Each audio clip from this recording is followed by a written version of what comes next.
Hey guys, I hope y'all are doing good today. I'm doing great, and I'm excited to talk to you today about lesson 5.7 out of our textbook, which is about the transformations of polynomial functions. So when we talk about transformations, this should ring a bell with you because this is not the first time we've talked about transformations. In fact, we have talked about transformations multiple number of times. And if you, for those of you that have been in the classroom with me, you know that I've emphasized to the kids in the room at times that transformations are something that comes up over and over and over again. And once we kind of learn how they work, they're very consistent in how they work. The process is the same. We just adjust for the different type of functions that we're working with. So we first talked about transformations back in chapter 1 in lesson 1.3. So if you want to go back and look back at the 1.3 stuff, we talked about transformations of linear equations and absolute value equations. More recently in chapter 3, at the very beginning of chapter 3 in 3.1, we talked about the transformations of quadratics. And we saw a chart there, and I want to take you back here for just a minute. I want to move forward talking about quadratic transformations. So this is just a kind of a little refresher reminder of what we learned back there in chapter 3, because it applies directly to what we're doing in this lesson. So you should recognize up here the quadratic function, all those things we learned about A, H, and K, where we talked about, this A value. Don't worry, that's not your bell. You don't have to go anywhere. That's my bell, and I don't have to go anywhere. I'm here with you. That's the most important. Anyway, we talked about A, and A was the values that caused vertical stretches or vertical shrinks and or compressions. Also, if the A value was negative, that would cause a reflection across the x-axis. And so we learned about that. H, of course, was horizontal translations or horizontal slides, movements left and right on the x-axis. And then, of course, K was our vertical translation, where positive k's moved up and negative k's moved down. And of course, you remember in the formula, the negative h, there was x minus h. And so if h was a negative number itself, it would have to be x minus a negative, which we would write as x plus h. And so like things like x plus 2 moved to the left, while things like x minus 4 move to the right towards the positive end of the x-axis. So we remember, hopefully you remember those things, because that A, H, and K are very important, and those types of reflections are very important. That chart that we talked about and looked at. In fact, here's just kind of a quick reminder, horizontal translations, left and right, vertical translations, up and down. You see those here, up and down, the blue and the red. The reflections across the x-axis. And remember, if we had a negative in front of the coefficient of x, but inside the parentheses, so part of what was being squared, as opposed to out here, the negative's not being squared, but here it was being squared. And here we had to use the reciprocal of this number when we talked about horizontal stretches and shrinks, but the negative would be a reflection across y. And again, that A value inside the parentheses, part of what was being squared, would be a horizontal stretch or shrink. We use the reciprocal, where we switch places in the numerator and the denominator to get the actual scale value, the scale factor. And the same thing here with our vertical stretches and shrinks. We had the coefficient, but this was the coefficient that was being multiplied by the x squared term. So it's not part of what was being squared, and that would do your vertical stretches and shrinks. So this is a chart we've seen before. So now I want to take you into another chart. And actually, you've seen this chart, this part of the chart before, where we talked about the horizontal translation and the function notation. Remember, f of x is function notation. So we're talking about the function notation. And we would write the function notation looking like this, f times x minus h. So we saw this in chapter 1, we saw it in chapter 3. So these are our horizontal translations, things that shift or slide the graph left and right. We had vertical translations. These, of course, were our plus k, where it's tacked onto the end of the function. So instead of changing every x value by subtracting h, here we're adding a k value to the entire function, and this was our shifts up and down, our slides up and down. Our reflections over the y-axis and our reflections over the x-axis here. So reflection over y, reflection over x, and we talked about those. Our horizontal stretches and shrinks, again, that coefficient that's included inside the parentheses, the value that's being multiplied by x before any other actions like exponents are enacted on it, that our horizontal stretches and shrinks. And then, of course, this last part with the vertical stretches and shrinks, where the coefficient a is being multiplied by the entire function. So it gets distributed to the entire function there. So these two columns we've seen before. These two columns were the exact columns that you saw in chapter 3. But this chart is not from chapter 3. It's from this lesson that we're doing here right now, 5-7. So the important thing I really want you to recognize here is you have already learned this. You already know this, hopefully. And if you don't know it, if you missed it back in chapter 3 and you missed it back in chapter 1, folks, now's the time to learn it, because it is going to come back up again in chapter 6. You're going to see these exact same two columns again in chapter 6. And then you're going to see them again in chapter 7. They're not going to go away, okay? Every time we work with a function, we want to be able to manipulate it. And if, unless we're working with a parent function, if it has any other coefficients or values in that function, it has been manipulated. And so we want to know, we want to be able to look at that equation and go, oh, I know what's happening here. Okay, so this column and this column you have seen before. Now, here's the difference. When we add the examples, you'll notice they're not quadratics anymore, because you saw those first two columns back in chapter 3 and in chapter 1. The examples were different because we were looking at first linear and absolute value examples and then quadratics. And of course, we talked about back in chapter 3 that the quadratic examples looked a whole lot like the linear examples. Yeah, they did. Or the absolute value examples. Yeah, they did. Except here we had a power 2, and the absolute value, we had the absolute value symbol, the straight lines, the straight vertical lines around the expression. So the only thing different here is that we're using different examples. And of course, we're in a chapter on polynomial functions, not just quadratics, x squareds, but cubics and quartics and quintics. And so they use some examples here that are powers of 3, but you guys realize the exponent could just as easily be a power of 4, or power of 5, or power of 6. And so here we see that same x minus h playing out here, where the x value is being adjusted, being changed in some way to create that horizontal translation, either to the left or to the right. Okay. Our next example are vertical translations. Again, these are our plus k from our formula, just like with the quadratics, but here this is a cubic problem. It could be a quartic or a quintic. This could be a power of 4, power of 5, doesn't matter. Works the same way. We tack that plus k value on to the end, and we see here a plus 1 to move it up, a minus 4 to move it down. We see the same things happening that we've seen in the past. Same thing here with the reflections. We see, if I want to reflect over the y-axis, a negative ends up right here, and that negative is part of what's being raised to the power.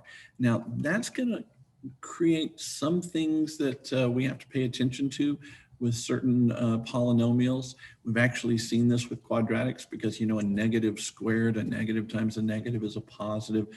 And so the exponent does matter here. It kind of affects whether or not my outcome is the opposite of x, negative x, or if it's just x as the ultimate output, because of whether the power is a power of 2 and there's an even number of negative signs, or if the power is 3 or 5 or 7, an odd number of negative signs.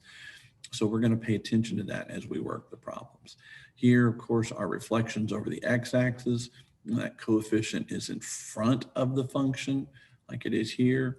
It's not part of what's being raised to the power, but that affecting the sign of that entire function f of x.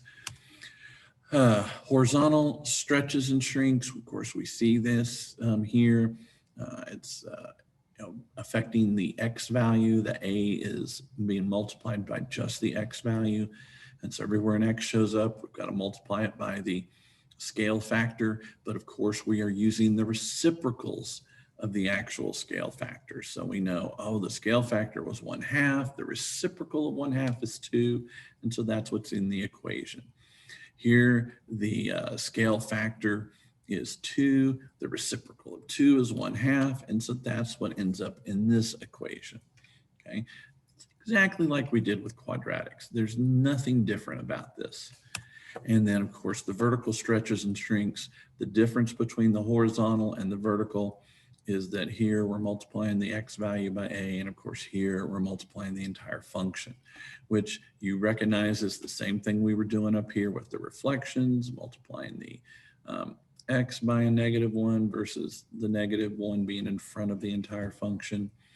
And of course the difference here, we're changing the value of x by subtracting whatever the h value is. Here we're adding k to the entire function's value.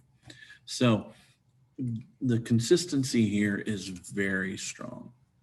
So I want to walk you through a few examples, and these are examples from our book, as you'll see when they're reading, but I just want to talk you through a few of these, and I'll try to go through this pretty quickly, and if you need to pause it and rewind, you can, but I'm going to try to go through it fairly quickly for you here. So here we're asked to describe the transformation of f of x equals x cubed. And of course, we recognize this is a parent function. And what is the transformation represented by this new function, g of x, with x plus 5 cubed plus 2? So hopefully right now, the bells and whistles are already going off in your head, and you're going, ooh, that's an h value, and that's a k value. That's a horizontal translation, that's a vertical translation. Hoping you already are thinking about that.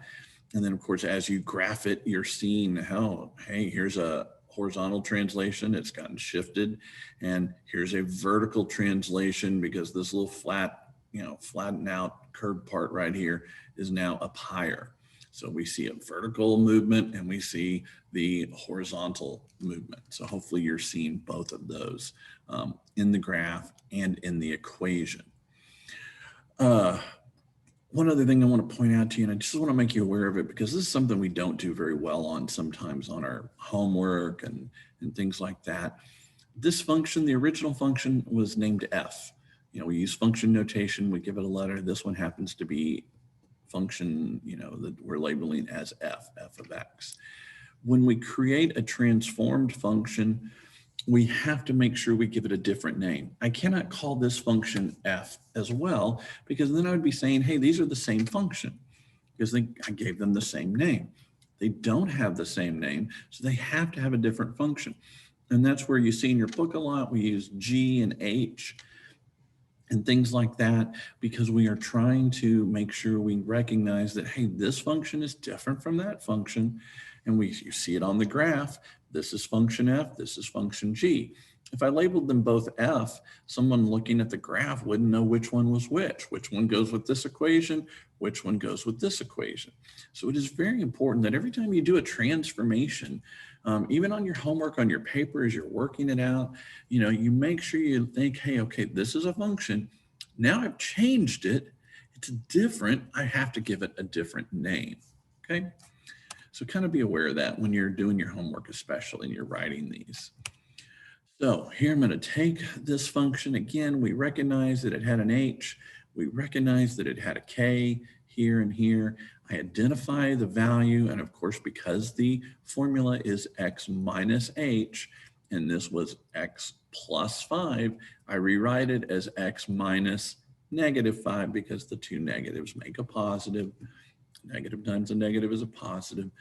And so I recognize that my h value is actually -5. I know on the number line, on the x number line, -5 moves to the left. So if I start here at 0, I'm moving to the left towards the negative direction there. And so I'm going to move that 5 units over to the left. I see that happening to here. And then I see that my k value is a +2 because it's +2 here and the formula is plus k. So this is a +2. So after I've moved 5 units to the left, then I'm going to move 2 units up. And this point right here was, of course, at my origin at 0, 0, which is now here at -5, comma, +2. Okay. All right. Let's look at example 2. So there's a couple examples in your book. I'm going to focus on example B because I think it's a little more challenging of the two. And so we're going to focus on that one. So you can look at A on your own, but I want to look at example B. So notice it says describe the transformation of f. So f is my starting point. F of x equals x to the 5th power. And how is the function transformed that is represented by g as compared to f? So my f is x to the power of 5, the quintic parent function. G is the sum 2x, or I'm sorry, the product 2x to the power of 5 minus 3. So I see, hey, okay, there's a number here and there's a number out here. So there's two things happening.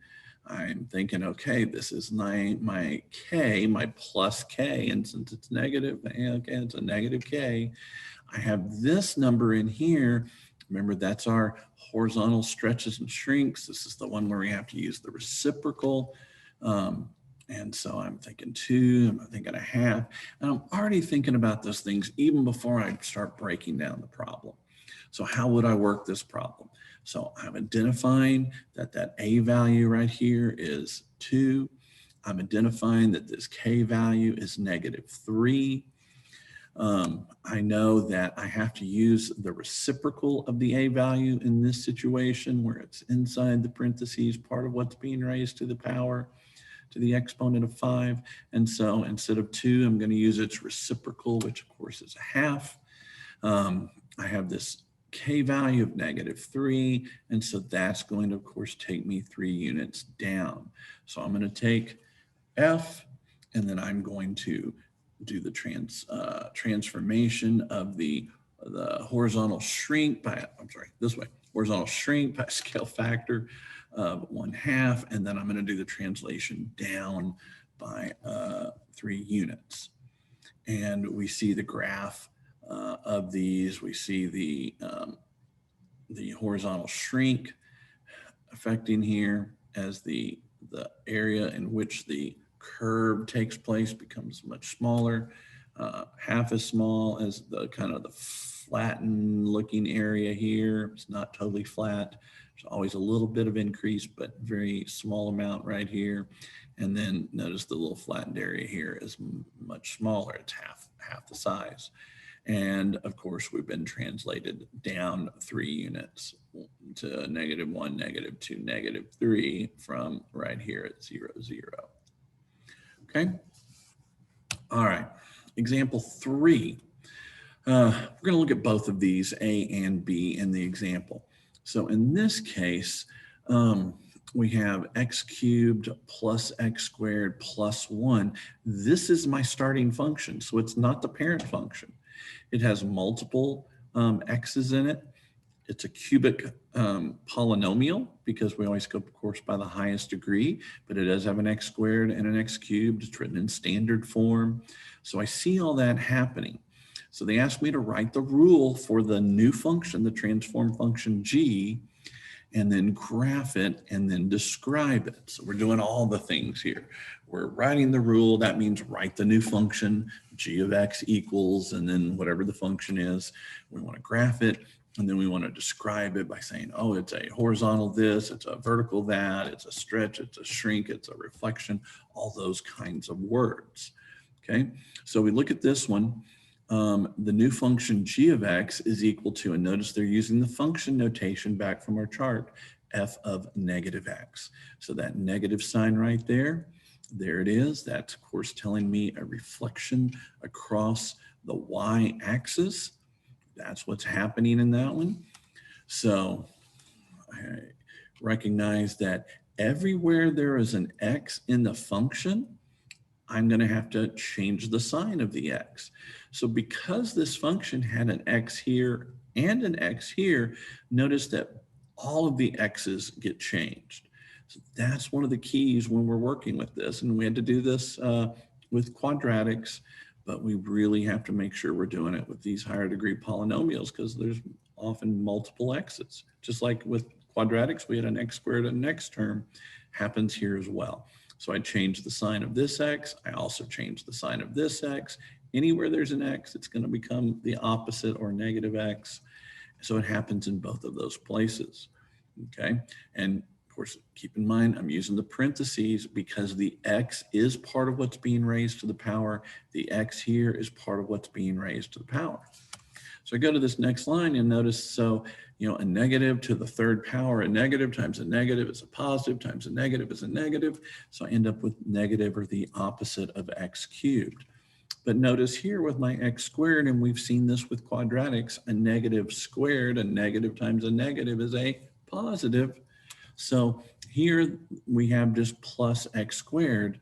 We didn't, you know, just toss that aside, but it worked itself out mathematically to becoming a positive value.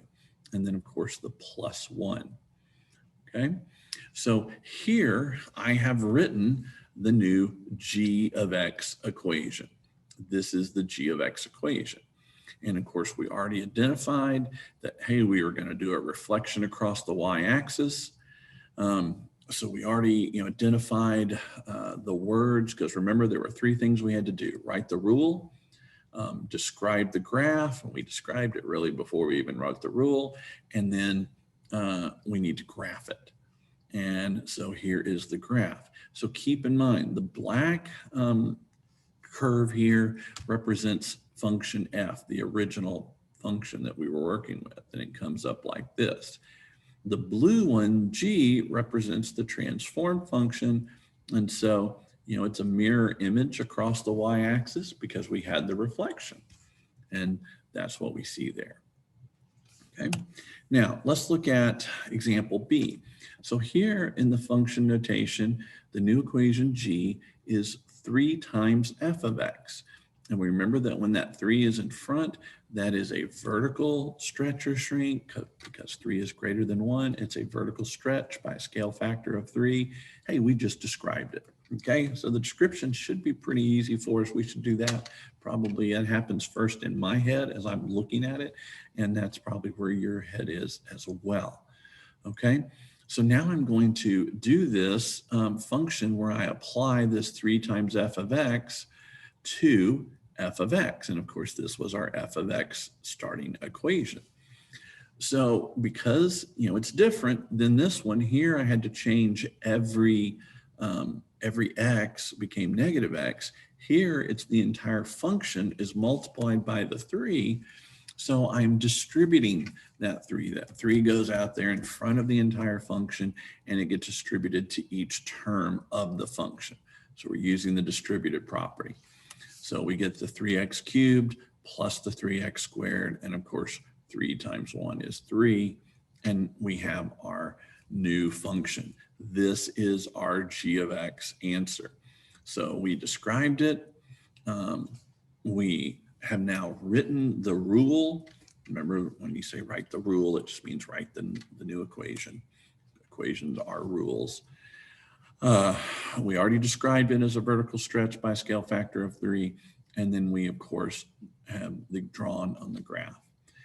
One other thing, folks, I do want to remind you, especially about your homework, Remember that when you draw a graph has to have some kind of scale, needs tick marks so we know where the numbers belong. Of course, on these ones in the book, we have the entire grid, but I don't expect you to draw an entire grid, but I do expect you to have tick marks. I expect to see some numbers on at least some of the tick marks, so I know what each tick mark value represents, and we should label our X and Y axis, and we should label our functions when we put them on the graph. So, some of you, I've written on your homework paper, hey, that's just a doodle what you draw. If you just draw, a X and a Y, but you don't label them, and then you scribble something and that's it, that's not a graph, that's a doodle. Okay, so make sure you're drawing real graphs. And then finally, our last example here that I want to go over with you is this one. Example number 4, let the graph of G, and now they're going to tell you what they want you to do. They want you to do a vertical stretch by a scale factor of 2. So I've got to stop and think, okay, where do the vertical stretches go? If I need to, I'll go back to my chart there to remind me, okay, that's an A value and it goes in front of the entire function before I write the function. So a vertical stretch by scale factor of 2, and then a translation 3 units up of the graph. And that translation 3 units up, of course, is a K value. And so I recognize that. So I'm going to write this first step. And when you see the term followed by, it always means, hey, I need to do this thing first. And once I have done this, then I can do what comes after the phrase followed by. So it does tell me what order I need to work in. So make sure you follow the order that they have outlined for us. The first thing they want us to do is this vertical stretch by scale factor of 2. So there's my A value in function notation, 2 times f of x. And of course, they told me what f of x is. It's this thing right here, x to the 4th minus 2x squared. So I put that in for what f of x is. It's x to the 4th minus 2x squared.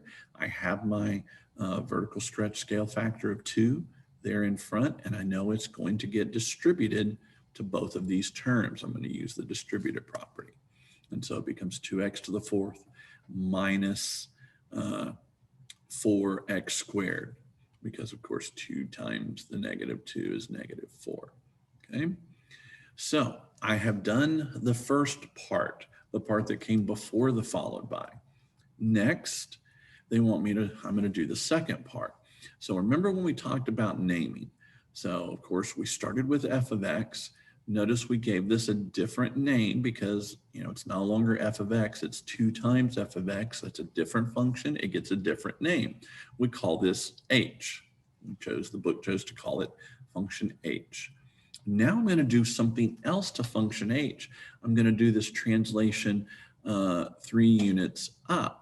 So when I do that and do this translation 3 units up, I'm starting with h. I'm not starting with f. I've already transformed f by that scale factor, that vertical stretch scale factor of 2, and that made a new function h. Now I'm going to take the new function h and I'm going to do the translation 3 units up, and that's going to make another new function, and so we have to give it another new name, g. So take the h of x, which of course is this thing. We do the plus k, where we add it to the end. And so I'm going to replace h of x with what h of x is, which is 2x to the 4th minus 4x squared. I have the plus 3 on the end. And guess what? Since none of those are like terms, that's all you can do to that one. And now you've written your transformed function. But notice I had to do it in stages. I had to do it in steps. And of course, this is the kind of thing we're looking for on your homework paper when you work these kind of problems. When one of us writes on your paper, Mr. Johnny and I say, hey, you're not showing me any of your work. How did you get this? No work, no credit. This would be why, because we're expecting to see these steps. And I'm reminding you here about the naming, F to H to G, which letters you use, I don't care. What matters is that you are changing the name as you change functions. As the function becomes a new function, as it has been transformed, it has to have a new name. All right. All right, folks, that's all I've got for you today. I hope you have a great day, and we will talk to you soon.